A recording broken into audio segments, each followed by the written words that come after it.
The Christians who are perishing for lack of knowledge, one of the reasons they're going to perish for lack of knowledge is because of their inability to stomach the concept that the Bible is radically supernatural. Mm-hmm. And if you don't see that, and anytime a Christian starts pointing it out, you instantly go to the knee-jerk fear reaction of you're a witch, you're new age, you're in the occult, you're an operative.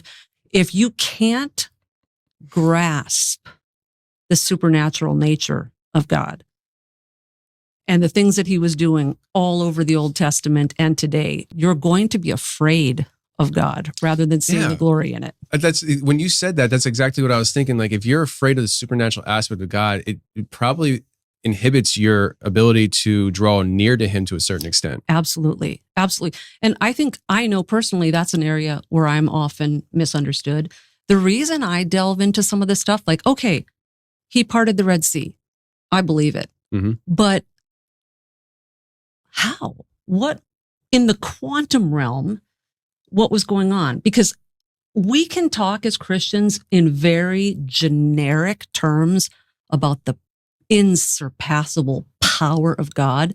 But when you start to try to get to the nitty gritty of how he is implementing that power and the aspects of his own creation that he may have even put in place for the very reason it facilitates his power being manifested in this physical realm, then all of a sudden that's magic or that's occult or that's new age. No, he created frequency. He created all of these sound waves and the color spectrum. And so, like, I'll take the rainbow for an example. Did he just get a big paintbrush and paint something in the sky and, Jesus is glitter and unicorns and he's just a nice guy? Or could a scientist 10 times more brilliant than me sit down and give you an absolute scientific rundown of how that rainbow's appearing?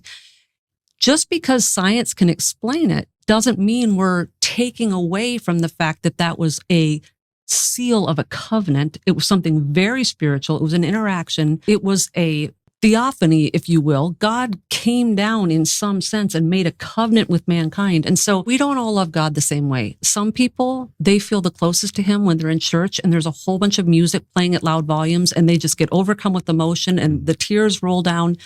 There's other people where the way they get all of the chill bumps and the thrills and the joy and the tears is when God comes in and interacts with their mind.